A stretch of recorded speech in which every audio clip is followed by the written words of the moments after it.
Hey everyone, and welcome to Upcycled Adulting, my YouTube channel where I help you to upcycle your real life into your best life by creating healthy habits, growing to accomplish your goals, and overcoming obstacles. And today we're going to be talking about the Mac Daddy of obstacles, which is stress. Stress is the biggest obstacle most of us face in creating the intentional lives that we love and that we want to lead. Today, we're specifically going to talk about how to de stress during the fall. Now, this is incredibly important, especially for all you moms out there, because we end up getting stuck in this hustle of back to school all the way into the new year, right? And this right now, late September, early October, is a very important time to recharge, to de stress, and to bring down those stress levels so that we have the energy that we want and we need for the upcoming holiday season, along with kicking off the new year in a way that reflects our intentions, our priorities, and our ability to accomplish our goals in the coming year. So let's get right into this. I'm going to share my 9 best tips for reducing stress in the fall so that you can be prepared for that holiday season and feel good and have the energy you need for it. Number one is to identify your external stressors. This is really important because a lot of times we get so busy, so caught up in all the things that need to be done that we struggle to really figure out and pinpoint what it is that is causing so much stress. Is it work demands? Is it technology overload? Is it the school expectations? Is it managing our homes? What is creating that stress? And really digging into even thinking about things like what's your natural rhythm and are you living in it? A lot of times at this time of year, we feel worn, especially if we're night owls and we're doing all that morning stress, getting the kids ready for school, getting everybody out the door, doing all of this on a tight schedule in the mornings. And one of the things that can be really helpful in addressing this stress and reducing our stress level is to start thinking about the ways that we can shift around the things that we're doing and what we can really let go of or take off of our plates. And that leads me right into number 2, which is create clarity and cut back. Once you've identified that external stressor, being able to create clarity about what really matters there and cut back on the things that don't can make all the difference in the world. If you're experiencing, for example, a lot of home stress, then identifying the things that need to be done at home and the things that are just nice to be done at home, or the things that you're doing because you feel like you should do them, can really help you create a schedule that works better for you, especially going into this high pressure, high stress, high demand time of year. We don't have to permanently cut back on those things, but we want to do it now so that we get the time that we need to really recharge ourselves and reset our schedules to be prepared for the add ons that are coming with the holiday season. So we want to make that space right now instead of making it at the spur of the moment, right? When we are just feeling so overwhelmed and so fried. One of the best ways to do this is to use the EPD method that I created, where you identify what's essential, what's preferred, and what's desired. And you can start actually finagling around how many things you're doing that are just desired, just niceties, that are things that you think you should, and how many things really are essential. There are a lot less essential items than you may think there are. You might be thinking, oh, vacuuming every day is essential because I have 2 dogs. I have to tell you, it's not. It's really not. The dog hair is fine unless it's making you more stressed. It's okay to leave some of those things. To learn a little bit more about the EPD method, you can actually check out my Take Control of Your Life course series, which is free to all Inner Circle members, or you can purchase it on my website. In the series, I use the EPD method for home, for finances, and for time so that you can manage those things in a more stress-free way. And there is also a course on health and one-on relationships. So this will help you really create a lot of clarity about what matters most to you so that you know where you can make the cutbacks or adjustments you need to make, what you can delegate, what you can altogether let go of, how to barter to get things done. All of that is covered in the Take Control of Your Life series. Number 3 is create connection. It's vitally important that we stay connected to the people that we love. And when we get busy and hectic and overwhelmed, that's really difficult to do. I'm not saying that you have to go out to lunch with your mother-in-law who's been driving you bonkers about it and it stresses you out to spend time with her. I'm saying we're going to say no to that. But taking the time to text a friend or to check in with someone or even to get on Zoom and to have a video coffee date with someone that you enjoy spending time with can make all the difference in the world.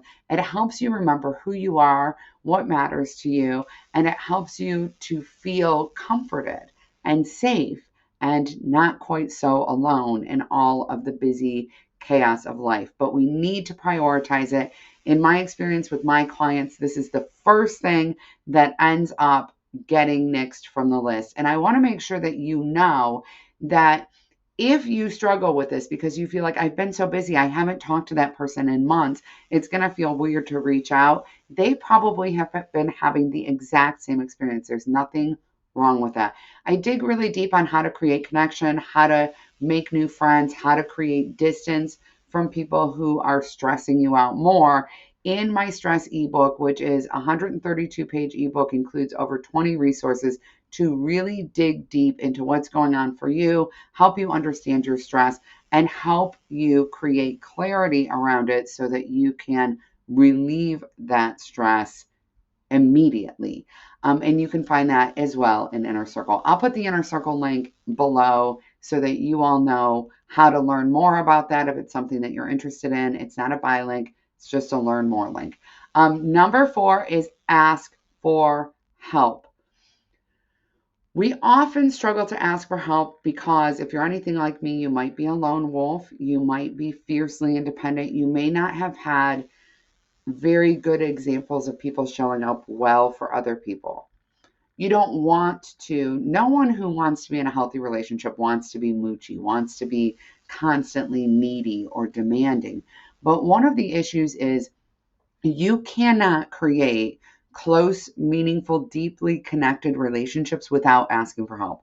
So you may feel like I don't know anyone I have that type of relationship with. And I'm going to tell you, you will never know someone you have that type of relationship with if you don't ask for help. Asking for help is essential in creating deeper bonds and connections. People need to feel purposeful and meaningful in each other's lives. They need to feel like they matter. They need to feel like they are contributing, right? And so when we ask people in our circle for help, we give them ways to show up well for us. And it's always hard to be the first person. So I'm going to give you the simplest way to ask for help because I think that this really matters. And a lot of us feel really bad if we ask for help and the other person can't do it. And then we feel like we are, putting upon them. We feel like we are a burden. And that ends up straining the relationship. So what we want to do instead is we want to ask for help first with something very low stakes and preferably connected to the talent of the person you're asking, right? So recognizing that someone else is really good at something that you could use some help with, or that they're really patient with something, or they have really great ideas about something, or they're really smart about something. And highlighting that and asking for help in that way can be really helpful. So saying things like, you seem to really have a great way of juggling all of this stuff with kids and the holidays and everything else. And I would love to tap your brain and find out what you do to make that easier, right? I'm looking for some advice here. Or you have such great style. And I would love for you to help me out with picking a job interview outfit. Or it would be great if you could give me some idea about blank. This is a really great time of year for this. Low stakes asking for help, because one of the things that needs to be done at this time of year that I have no clue how to do is winterizing your garden, right? So if you know someone who has a beautiful garden, you've been wanting to deepen your friendship with that person, just saying, your garden is so beautiful, and I would love to get your advice about how to winterize my garden, because I know that's something that you know how to do.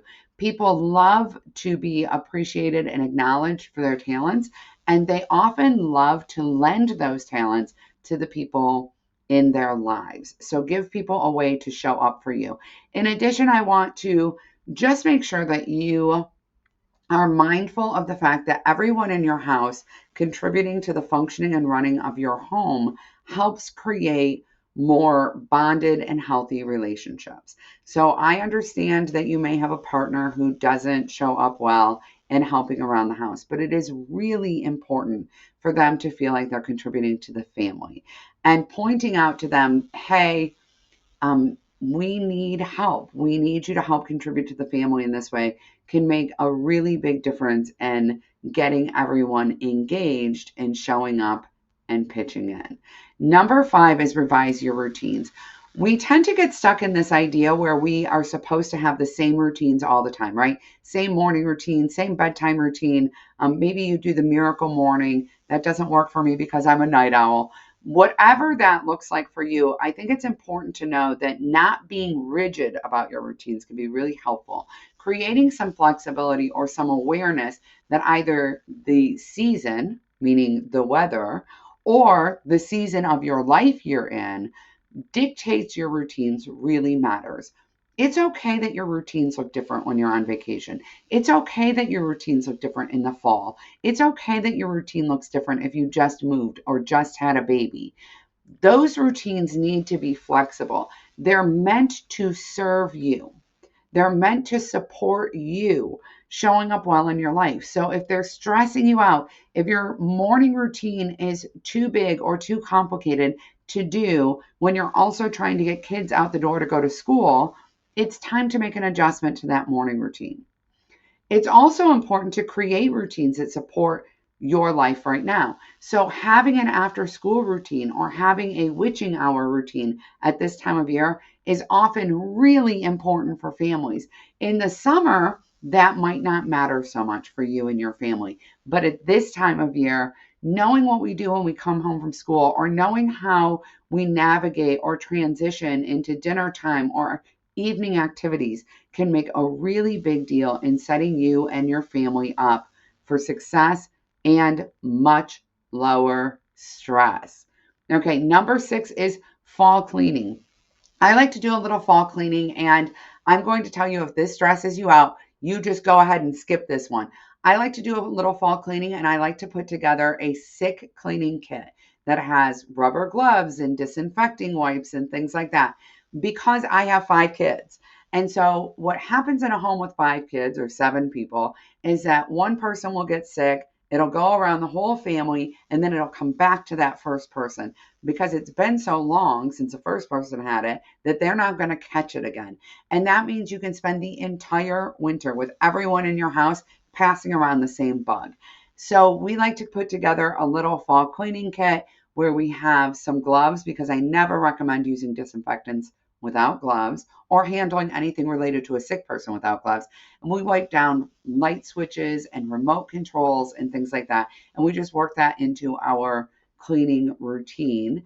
In addition, I like to do a little bit of decluttering, a little bit of setup for the fall and winter months. Now, for me, a lot of times that involves baskets and boxes. I don't like to look at the clutter, but that doesn't mean that I'm great with the let's organize everything into a rainbow, right? I have a hard time maintaining that. So having a couple cute baskets where I can put things and things like that is very helpful for me. A little box or a little space for my book or my cozy stuff that I like to have, but I don't necessarily want to be looking at, can really be helpful. I spend a lot of time indoors in the fall months.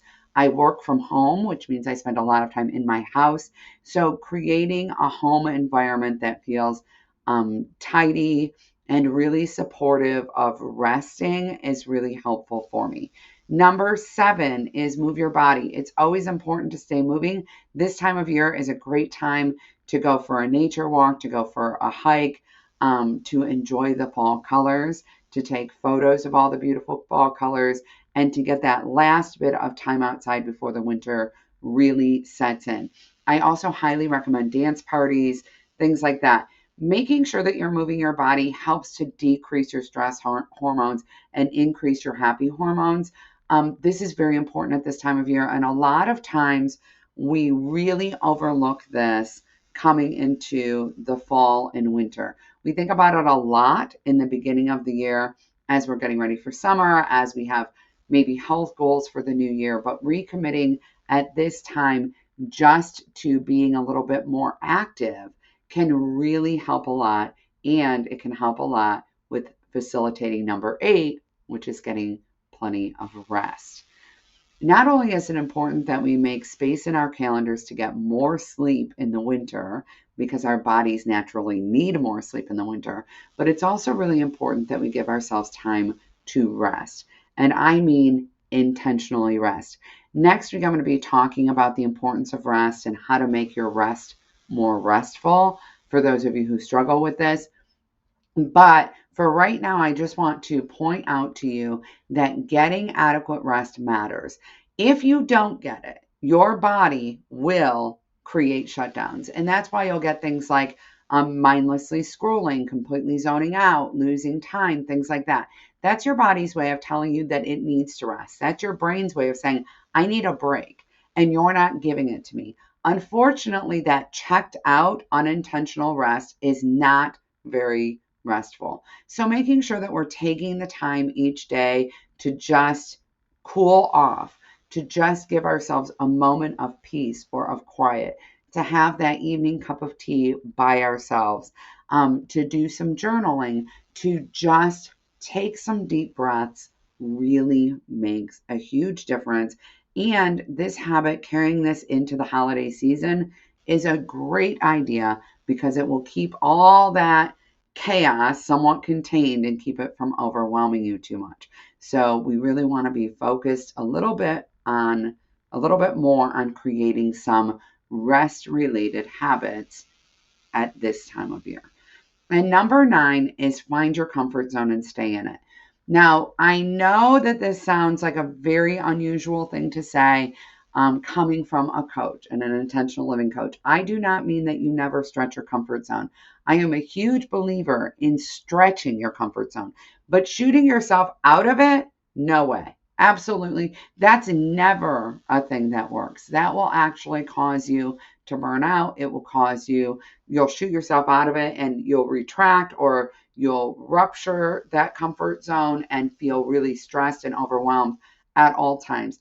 It's important that we're staying in a space where we are focused on, I feel safe.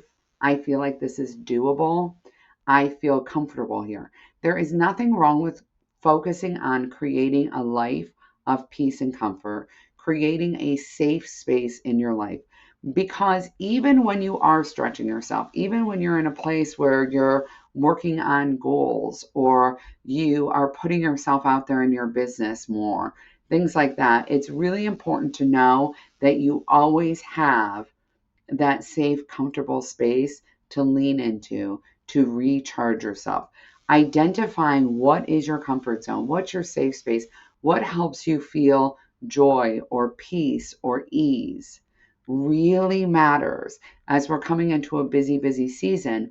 And I promise you that understanding this is absolutely essential to accomplishing your goals in the new year.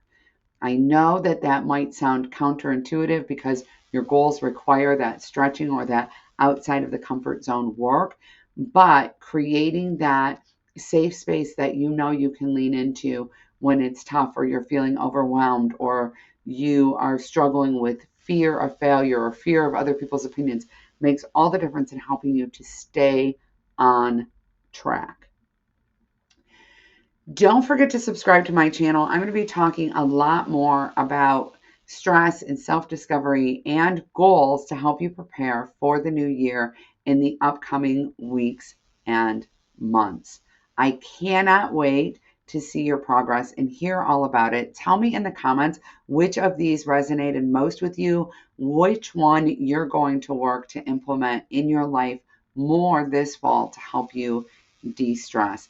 And I cannot emphasize enough to remind you that you are enough and you deserve to have a life of comfort and ease, a life that makes you feel good, where you wake up every morning feeling purposeful and fall asleep every single night feeling proud. And together, we're going to build that life. I believe in you. I will see you next week. Bye, everyone.